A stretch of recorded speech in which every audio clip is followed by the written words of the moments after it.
चीन के कट्टर दुश्मन फिलीपींस ने ब्रह्मोस मिसाइल की जमकर तारीफ की है। फिलीपींस के राजदूत जोसेल एफ इग्नासियो ने ब्रह्मोस को फिलीपींस के लिए गेम चेंजर बताया है।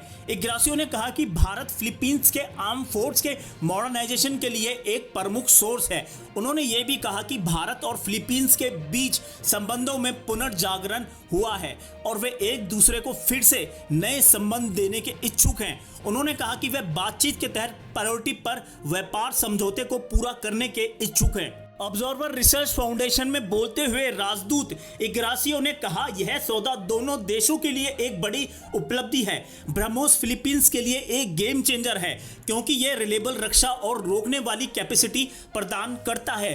भारत के लिए इसका महत्व यह है कि यह ब्रह्मोस का पहला फॉरेनर एक्सपोर्ट है और यह भारत की बढ़ती कैपेबिलिटी और अपने इंडिजिनियस डिफेंस इंडस्ट्री की कन्फर्मेशन करता है।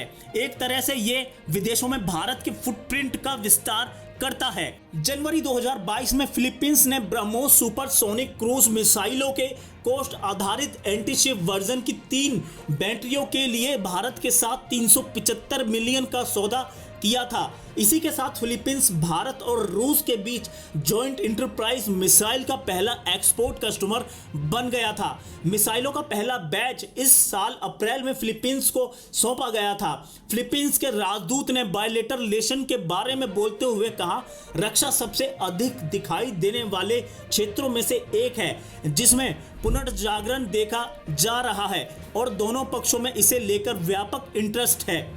फिलीपींस के राजदूत ने कहा, इसने सहयोग में एक नया आयाम खोला क्योंकि इसने इक्विपमेंट ट्रांसफर और खरीद को खोल दिया जो हम अभी देख रहे हैं। इस समझौता मेमोरेंडम को डिफेंस मटेरियल और उपकरणों से संबंधित एग्जीक्यूशन व्यवस्था द्वारा समर्थित किया गया है जो सरकार से सरकार खरीद की सुविधा प्रदान करता है। इग्नासियो ने कहा, पिछले कुछ वर्षों में फिलीपींस ने भारत को आर्म फोर्स के मॉडर्नाइजेशन के प्रमुख स्रोतों में से एक के रूप में देखा है। फिलीपींस के आर्म फोर्स वर्तमान में फेज 3 में है जिसे हॉरिजन 3 कहा जाता है। मॉडर्नाइजेशन के इस चरण के तहत वे जहाजों, विमानों, रडार और उन वस्तुओं पर विचार कर रहे थे जो उनके समुद्री डोमेन अवेयरनेस को बढ़ाने, अधिकारों की रक्षा करने और उनके विशेष आर्थिक क्षेत्र को सुरक्षित करने में मदद करते हैं।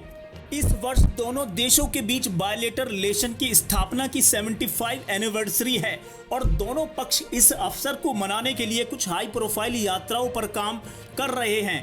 पूर्वी लद्दाख में पिछले 4 साल से चल रहे भारत चीन गतिरोध पर एक सवाल के जवाब में इग्नासियो ने कहा कि वे वहां के घटनाक्रमों कुछ हिस्सों से वापसी के लिए तनाव कम करने के लिए हाल ही में हुई सैन्य स्तरीय बातचीत पर बारीकी से नजर रख रहे हैं। राजदूत ने कहा, आखिरकार दुनिया के किसी भी हिस्से में जो कुछ भी होता है उसे देखना वैल्यूएबल सबक देता है।